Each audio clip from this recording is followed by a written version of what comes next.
camaraderie, respected comrades and friends. In a truly fair, free and peaceful world, democracy takes many forms of expression, not only one. I believe democracy is a government in which all the people participate, in which the interests of the people reign supreme, in which their country's sovereignty, their country's honor is at the top.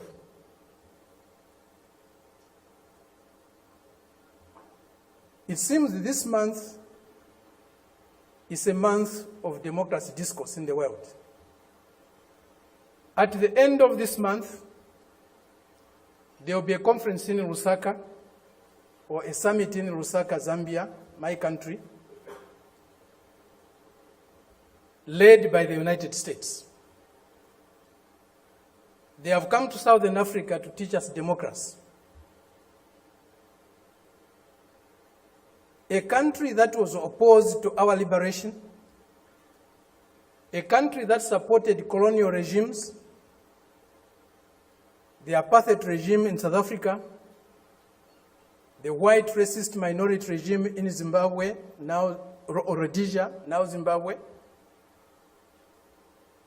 the Portuguese colonial governments in Mozambique, in Angola, in Guinea-Bissau, and Cape Verde, today is coming to Africa to teach us about democracy.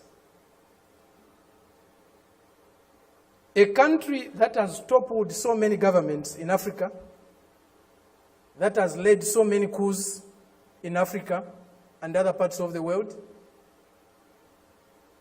a country that has killed so many of our leaders in Africa and other parts of the world, the killers of Patrice Lumumba, those who toppled Kwame Nkrumah, those who killed Nasser, those who killed Muammar Gaddafi, today are coming to teach us about democracy. So guys, listen to what the president of the Socialist Party in Zambia is saying. We're going to finish the video, but let me just put in these 2 quick cents because it's very interesting. I don't want to lose my train of thought. America have been doing this for decades, supporting, designing, and carrying out coups in Africa, assassinating presidents, supporting racist regimes, apartheid, like the South African apartheid government and other governments that have the same mentality in Mombasa and all those other countries. As the Fred member said. And now they're coming back decades after to come and tell these same countries who they have helped destabilize and cripple the economy and steal the resources from these countries and support brutal dictators. Not going to tell us about democracy, what not to do, what not to do. America is the last country on this planet to tell anyone what to do, because everywhere they go, they curse, they leave. When they invade any country and left, it's devastation. These countries almost never recover. Look at Libya, Iraq, Afghanistan. Anywhere they go, they cause problem. And they're the only country that ever dropped a nuclear bomb on a next country. And now they want to come and preach to other people about morality and humanity. It's laughable. It's laughable for what these people are doing, and then come and say to African people how to run their own country that they already instigated and assassinated and designed coups over the decades because of resources. Because Africa can do without the West, but the West can never do without Africa, because everything they want is in Africa. Anyway, I digress. Let's continue the video and I'll give my thought at the end. A country that has been built on brutal force, on enslavement of other human beings, on the humiliation of Africans, the exploitation of Africans, the plunder of Africa, today is coming to teach us about democracy.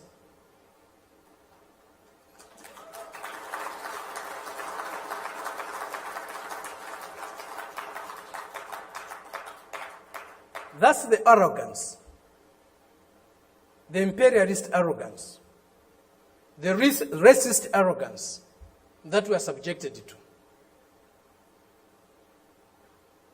We cannot have democracy where there is hegemony of the strongest, mightiest imperialist power. We cannot have democracy where a country's resources, a country's decisions are dictated to by another country. A country that is dominated by another country cannot be democratic. A country that lacks sovereignty cannot be democratic. A people that cannot decide for themselves cannot be democratic. A colony, a neo-colony cannot be democratic. That's why today, even at the United Nations, membership is on the basis of sovereignty. Only sovereign nations can be members of the United Nations, because only sovereign nations can decide for themselves. A colony cannot be a member of the United Nations. It's not by accident. It's not a mistake. If you have no respect for the dignity of others, if you have no respect for the sovereignty of other countries, you cannot claim to be a champion of democracy. They used to say, all roads lead to Rome. Today, we can confidently say, all roads to progress, all roads to what is better for humanity lead to Beijing.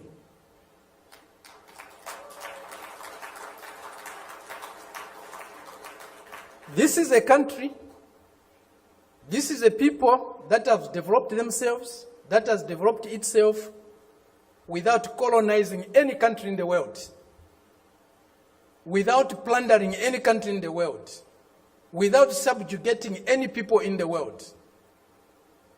This is a country that is developing with maximum respect for others, for their history, for their cultures, and recognizes the diversity that is there in civilization.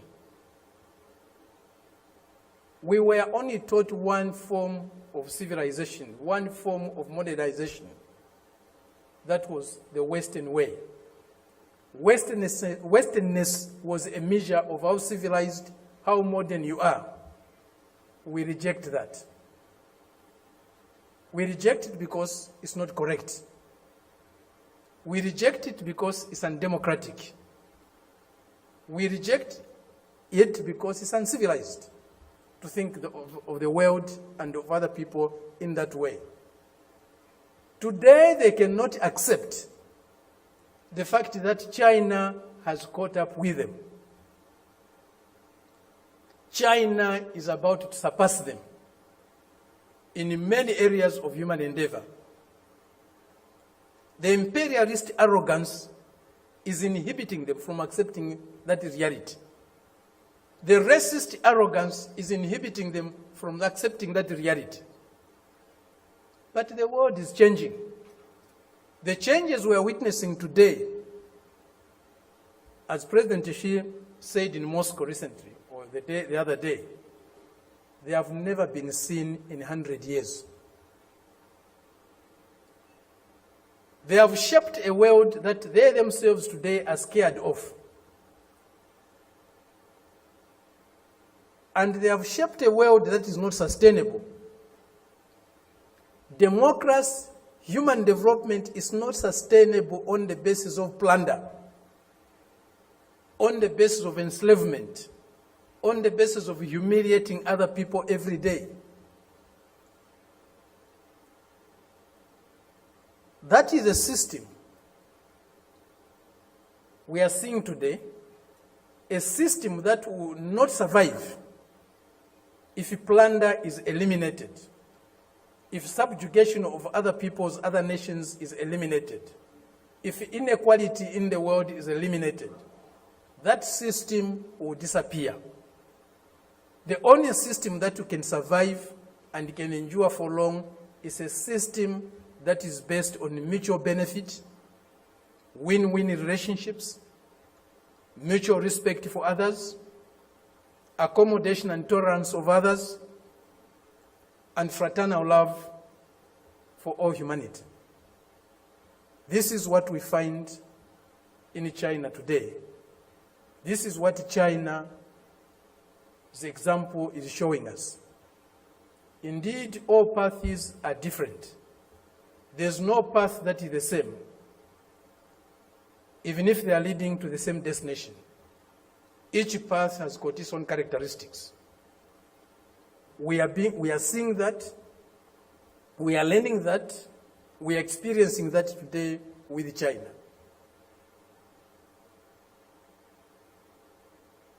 There are many things that need to be done to get the world that we want.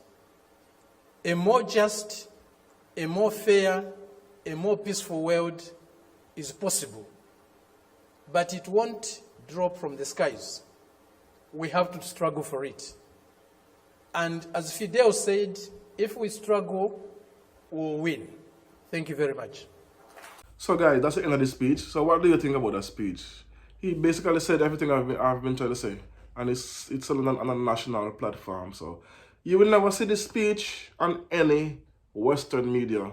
Ni CNN, ni BBC, or Fox News, or any one of those major networks that push the narrative that Africa is full of dictators, is undeveloped, they are savages, they're uneducated, and they have a bunch of sickness there and hungry. That's the narrative the West push. Narratives like this, they won't push towards the Western people. That's why most people are still afraid of Africa currently. But this is a brilliant speech, and I agree with 100% with everything this Fred said. Again, he's the president of a socialist party in Zambia.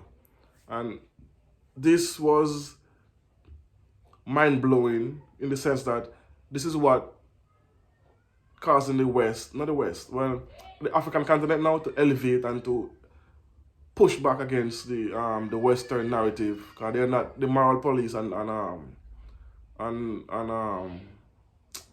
the world, because they're the only country that ever dropped a nuclear bomb on the next country. And they have killed more people than any other country put together. Well, in unnecessary wars, they have overthrown countries, destabilized economies, as the guy said, take part, design and carry out coups, assassinated African presidents that stand up to them. But now look at it. You have all the countries that stood against America recently.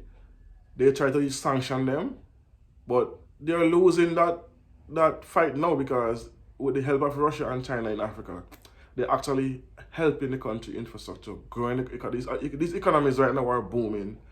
Well, not all of them, but they are booming, and then the US is still trying to manipulate the economy, manipulate the currency exchange rate right now currently to destabilize this country. But it's not working anymore, because the US dollar is not as strong as how it used to be, because other countries is now accepting other currencies like India, Iran, Saudi Arabia are accepting gold, they're accepting the rupee, Indian rupee, they're accepting the Chinese renminbi currency, and China accepting the Russian ruble as well. So it's changing, the world is changing, so the US and sanctions and countries don't have the same grip and bite as it used to have, because the world is moving away from the US dollar. It's becoming de-dollarized right now, so that's a good thing for the African continent. Anyway, thanks for watching the Noise with SXM podcast. I don't know. Like, share, and subscribe. Tell a friend to tell a friend. Comment, share, like. You don't know. Peace, one love.